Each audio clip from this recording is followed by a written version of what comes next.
দর্শক, বাংলাদেশের রাজনীতির অবস্থা খুব একটা ভালো নয়, নড়বড়ে অবস্থা, রীতিমতো ঘূর্ণিঝড় বইছে বাংলাদেশের রাজনীতিতে। এর মাঝে সমাধানের পথ খোঁজা হচ্ছে, নানা ধরনের নাটক আমরা দেখছি। জুলাই আন্দোলন, মার্চ ফর ইউনুস এই কর্মসূচি হাতে নিয়েছে। মধ্যরাতে বিভিন্ন গণমাধ্যম দেখলাম ফাঁকা শাহবাগে সেই কর্মসূচি ঘোষণা যে করেছে তারা, সেটা লাইভ করছে। গণমাধ্যমের আসলে খেয়ে দেয়ে কাজ আছে কিনা এই ধরনের লাইভ করা। মার্চ ফর ইউনুস যে কর্মসূচি ঘোষণা করা হয়েছে, সেখানে সাংবাদিক সম্মেলনে, ওপেন ফিল্ডে সাংবাদিক সম্মেলনে আমরা 4-5 জন মানুষকে দেখেছি। সব মিলিয়ে এইরকম কর্মসূচি হলে হাস্যকর পরিস্থিতিও তৈরি হতে পারে যদি জনসমর্থন মানে জনসমাগম না ঘটানো যেতে পারে। এরকম মুহূর্তেই, এরকম পরিস্থিতির মধ্যেই প্রধান উপদেষ্টা রাজনৈতিক দল, বড় দল বিএনপি এবং জামাতের সঙ্গে বৈঠক করছেন রাতে। সেই বৈঠকের আগে পর্যন্ত বলা যাচ্ছে না কি হচ্ছে, কিন্তু প্রধান উপদেষ্টার পদত্যাগ করতে চাওয়া এবং বাংলাদেশের রাজনীতির টালমাটাল অবস্থা বিশ্ব গণমাধ্যমে চলে এসেছে। বিশ্ব গণমাধ্যম সেটাকে লিড নিউজ করেছে। অনেক গণমাধ্যমে এই খবর এসেছে, ভারতের পত্রিকাগুলো সহ বিভিন্ন দেশের পত্রিকাতে খবর এসেছে।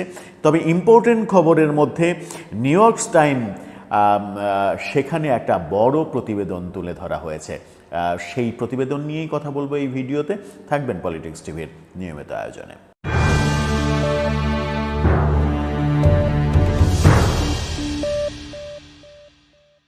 দর্শক, পলিটিক্স টিভির নিয়মিত ভিডিওগুলো স্পন্সর করছে প্রজাপতি.tv, নতুন ওটিটি প্ল্যাটফর্ম। আপনারা চাইলে ইউটিউবে, ফেসবুকে, ইনস্টাগ্রামে, টিকটকে দেখে নিতে পারেন। ডেসক্রিপশন বক্সে লিঙ্ক দেওয়া থাকবে, সেখান থেকেও আপনারা দেখে নিতে পারেন প্রজাপতির কার্যক্রম। চলে যাচ্ছি মূল ভিডিওতে। বলছিলাম, সরকারের প্রধান উপদেষ্টা প্রফেসর ইউনুসের পদত্যাগ নিয়ে বিশ্ব গণমাধ্যমে শোরগোল শুরু হয়েছে।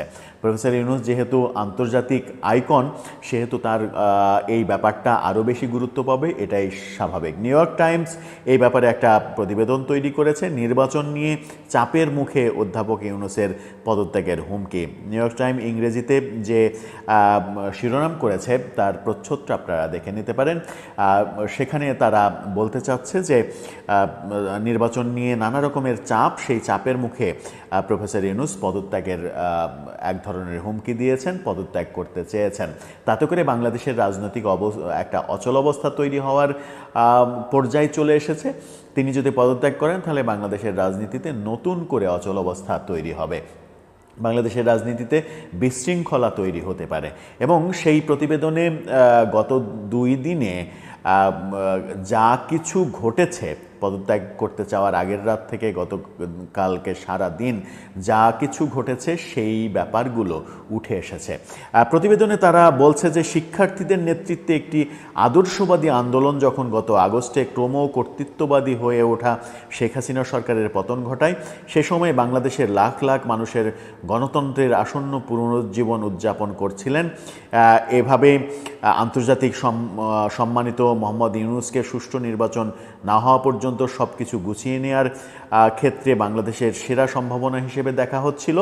তাকে যখন অন্তর্বর্তীকালীন সরকার পরিচালনার নেতৃত্বে আনা হয়, তখন রাস্তাঘাটে রক্তপাত চলছিল। কিন্তু তার সহযোগীরা বলছেন বর্তমানে বাংলাদেশের সবচেয়ে বড় রাজনৈতিক দল এই সেনাবাহিনীর মধ্যে বিকাশমান ঐক্যের কারণে তিনি বাধাগ্রস্ত অনুভব করেছেন। এই ঐক্য তার নীতিগুলোর সমালোচনা করছে এবং বলছে তিনি নির্বাচনের পরিকল্পনায় অত্যন্ত ধীর গতিতে এগোচ্ছেন।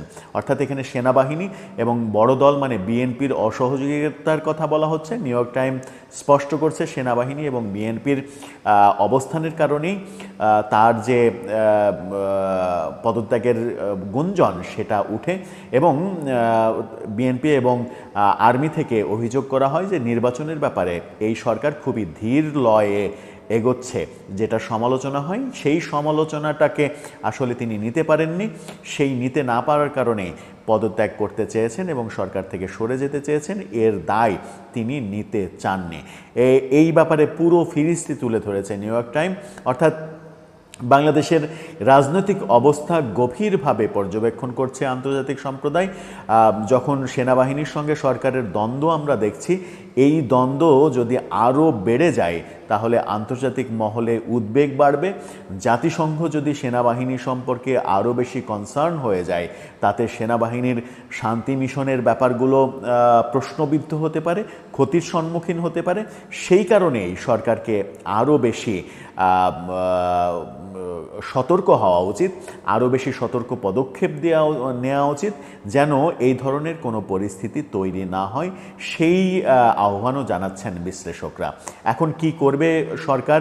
সেনাবাহিনী তার অবস্থানে অটল থাকবে কিনা, নাকি সরকারের সঙ্গে এক ধরনের সমঝোতা হবে? সেনাবাহিনীকে যেভাবে অন্ধকারে রাখা হয়েছে, অভিযোগ করা হয়েছে, সেই অন্ধকার থেকে সেনাবাহিনীকে আলোয় নিয়ে আসা হবে কিনা, আস্থায় নিয়ে আসা হবে কিনা, এই সব কিছুর উপরে নির্ভর করছে মূলত বর্তমান সরকারের ভবিষ্যৎ। তবে এটুকু অন্তত নিশ্চিত করে বলা যায় যে বর্তমান সরকার যেভাবে আছে, যে কাঠামোতে আছে, সেই কাঠামোতে হয়তো কন্টিনিউ করতে পারবে না।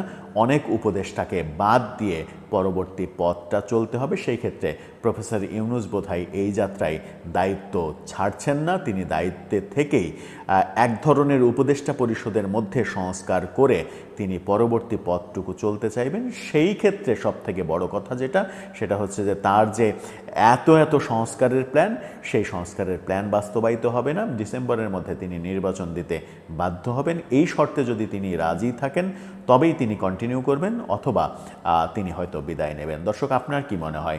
আন্তর্জাতিক গণমাধ্যমের পর্যবেক্ষণে যখন আমরা তীব্রভাবে উঠে এসেছি, তখন আমাদের কি আরও বেশি সতর্ক হওয়া উচিত না? আপনার মন্তব্য জানিয়ে লিখতে পারেন আমাদের কমেন্ট বক্সে।